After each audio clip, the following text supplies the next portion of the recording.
So the iPhone XR in 2019, is it a good deal?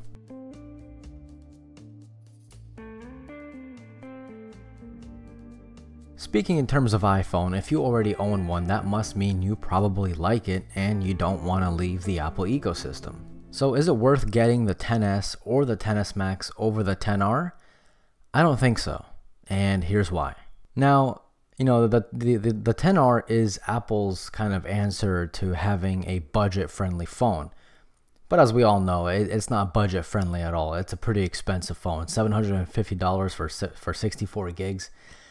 Ouch, that's not budget. There are tons of Android phones you can get that are much better for half the cost.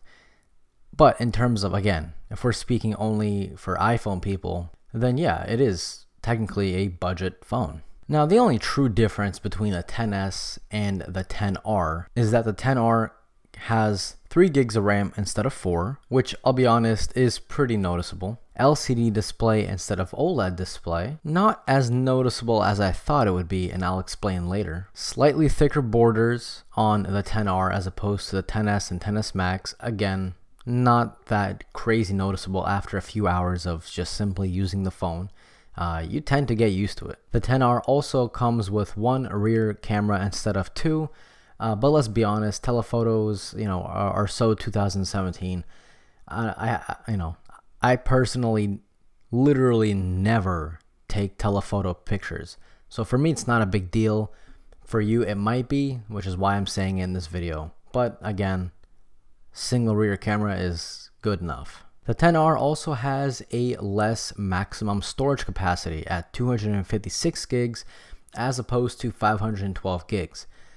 Again, that's okay. I don't think the average person is going to fill up 256 gigs if you also count the iCloud storage that they might and most likely do have. The XR also has IP67 instead of IP68.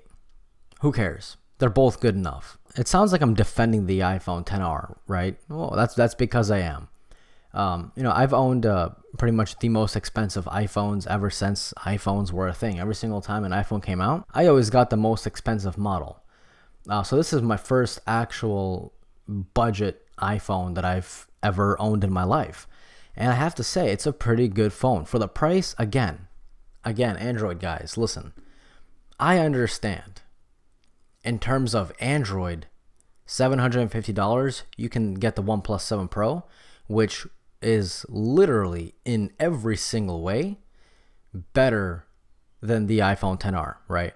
But in terms of iPhone, and in terms of the iPhone world, and in terms of Apple, this is considered cheap in today's date, right? So this is my first cheap iPhone when it comes to iPhone releases. And I have to admit, it's a good phone. The look of the XR, in my opinion, again, is actually better than the XS and XS Max, especially these colors. I mean, the red is really popping, man. I'm loving this red color. In a world with 4 and 120 cameras on a phone, it's nice to see 1 camera. You know, just 1 and done. That's it. All you need is 1. It brings me back to the good old days, right? We only had 1 camera back then. Now we have like 100. So it's nice to see that. Now let's talk about the RAM. Again, I said the XR has 3 and its 2 more expensive cousins have 4 gigs. Both of them are horrible. Both of them will experience a ton of app reloads. I haven't noticed a difference. Like if you did not tell me this was 3 gigs, I wouldn't have known. In fact, I actually didn't know. When I got this phone, I actually thought it was the same gigabyte in terms of RAM as the XS and XS Max. It wasn't until a few days later that I was reading upon it, and then I noticed, or I realized that it's actually 3 gigs. I didn't notice. So that goes to show that, you know, it really doesn't matter. 1 extra gig, let's be honest, it doesn't matter. Both of them will reload apps much you know, more than I'm used to, especially with the XS and OnePlus 7 Pro with its 8 and 12 gigs of RAM. Yeah, these phones, the iPhone XR does reload much faster, but the good thing is that with iOS 13, which I have the beta of, apps open up much quicker. So even if the app does reload, it opens up so quick that it doesn't even look like a reload. So, I mean, I guess, you know, that kind of evens it out, but you know, I would still much rather have just more gigs of RAM. LCD versus OLED. I'll be honest. The difference is there, but only if you have the phones side by side and you're literally pixel peeping. At normal, you know, at normal hands distance away, like how you're normally using the phone, like this, for example, you're not really gonna notice a huge difference when it comes to, let's say, a 1080p screen from the XS Max, or a not even, what is it, 840p or 860p screen on the 10R. You're not really gonna notice a difference in normal day-to-day usage. The LCD on the iPhone XR is literally the best LCD on a mobile phone. It is honestly shockingly good. Do I prefer OLED? Of course. But that doesn't mean the LCD on the XR is horrible. By no means is it horrible. It is really good. And for some people, it's actually essential. You know, there are a lot of people out there that are very sensitive to OLED screens, because OLED screens, they flicker. So you're literally looking at something that's flickering in your eyes. You may not even notice it, but your brain does, because some people actually get headaches from OLED screens. So for them, an LCD is literally essential into owning a phone. So for those people, the iPhone XR is it. And let's stop the misconception of saying the iPhone XR screen is the same as the iPhone 4. That's just not correct. I mean, if you're looking at literally the resolution, like pixels per inch, yeah, that's the same. But literally everything else is different, and you can definitely notice the difference. I mean, come on, take an iPhone 4 display, look at it, and then put a XR side by side. The XR is gonna blow it away. So it's a funny meme, you know, obviously, but it's definitely much better than the iPhone 4, so don't worry about that. Again, yes, there is a dip in the resolution, but again, the resolution only matters if, you know, if you have the phone like right here. If you have the phone right in front of your face like this, and you're using it like this, first of all, you have a problem. Second of all, no one does that. We all use our phones pretty much, you know, this far away. Mostly. I mean, let me know what you guys think. But mostly that's how people use the phones. High resolution only really matters if you're using VR, because the phone is, well, this far away from you. So if you're looking at pixels this far away from you, you obviously want to use the highest amount of PPI, the highest resolution, which is why if you have a Galaxy, most games or most VR headsets recommend you go from Full HD Plus to Quad HD Plus. So obviously if you want to use VR, the iPhone XR is not for you. Now, since it has an LCD screen, that does mean the borders of the XR are thicker than the XS and XS Max, and yes, it is noticeable, but it's only noticeable for the first few hours of using the phone. Now, let's talk about the single rear camera. It's good enough, man. It's good. Don't worry about it. It is the same exact camera, or at least the same exact main camera as the XS and XS Max. Again, yeah, the only difference is that it doesn't have the telephoto camera. If you don't take a bunch of telephoto shoots, pictures, then it doesn't even matter. Photos taken from the iPhone XR are fantastic. Again, they are similar, literally identical to the XS and XS Max. So photos are going to be looking nice. HDR is going to be looking good. Colors are going to be looking bomb. It's a great camera. I guess the only downside, again, it's not for me, but for many, it can be a downside. Apple thinks that you can't do portrait mode on one single camera, because if you try taking a portrait mode of, let's say, a flower from the rear facing camera, it'll say no person detected. So Apple thinks that you need two cameras to still do portrait photography in 2019. Yeah, let's just not even forget the Pixel 3a, which can do it easily with one camera. But Apple is, you know, hopefully they catch up like in 2025 or 2030, however long it takes them. And let's talk about the rear facing videos. The video on the XR is obviously fantastic. I still think to this day, iPhones take the best quality video. And if you look at the megabits per second, it is recording 4K at 60 frames per second at 100 megabits per second, which is like really good. Like that is honestly really good. So I think Apple, I mean, if you pair that up with Smart HDR, the videos look fantastic on the iPhone. And same thing with the front camera. So this is what the front facing video quality looks like on the iPhone XR.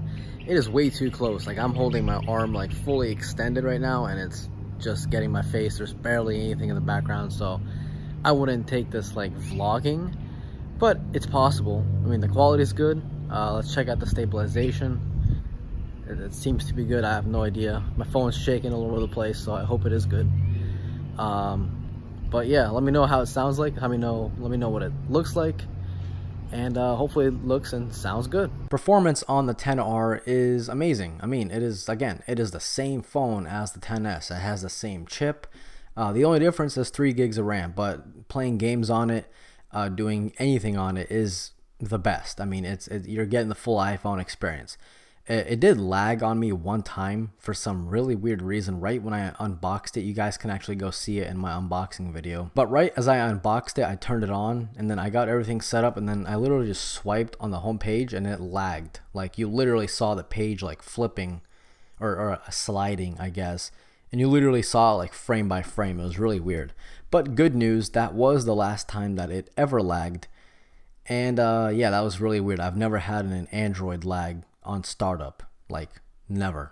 Now, I do have iOS 13 beta 4, and while I'm still figuring out all the small little details for you guys, I can say immediately that Face ID is faster. Now, from what I've noticed, I don't think the actual unlock is faster. I think just the animation of itself is faster, because the animation of the lock, like opening up as, you know, as it reads your face, that itself I think is what makes the Face ID 30% faster, as Apple said it. I don't think the actual unlock like process is faster, if that makes sense. I just think the animation's faster, and then they say, oh, it's 30% faster.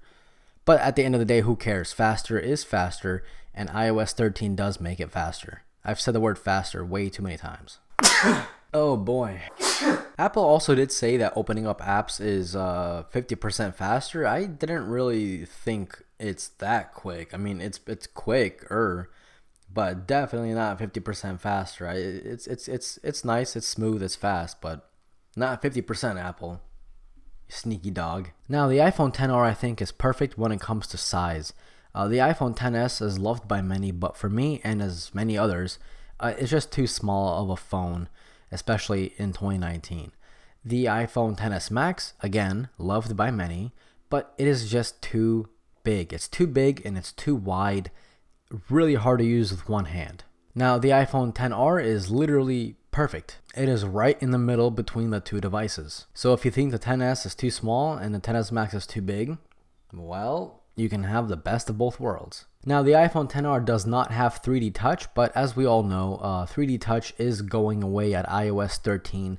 So that means even if you do have the iPhone XS and XS Max, which is capable of 3D Touch, it will be replaced by haptic touch, which is just Apple's fancy way of saying long press with a vibrate at the end. So it doesn't really matter. We're all going to lose it anyway. The last thing I want to talk about today is the battery life. The battery life on this phone is fantastic, man. I have never had a phone that has great battery as this. I mean, the first day I got it, I had 9 hours and 25 minutes of screen on time.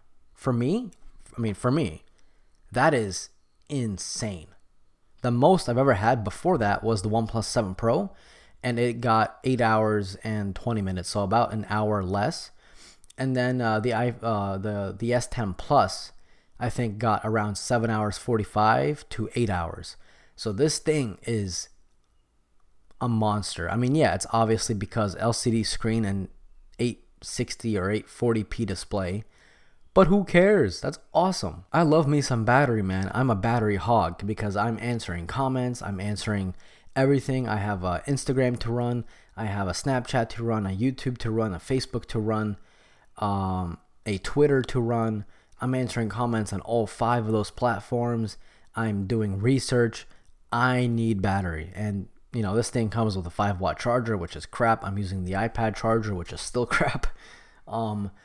So that's the only downside, is that charging speeds are super slow unless you got the 18-watt fast charger or you're using the MacBook Pro charger. But many might not have that. The iPhone XR in 2019 is surprisingly holding up very well. I got no complaints. And it is Apple, so it will last up until iOS 17. So what do you guys think? Do you guys own the iPhone XR? What is your experience with it? I want to know. Let me know in the comment section below. Also, check the description for 10% off codes for Rhino Shield.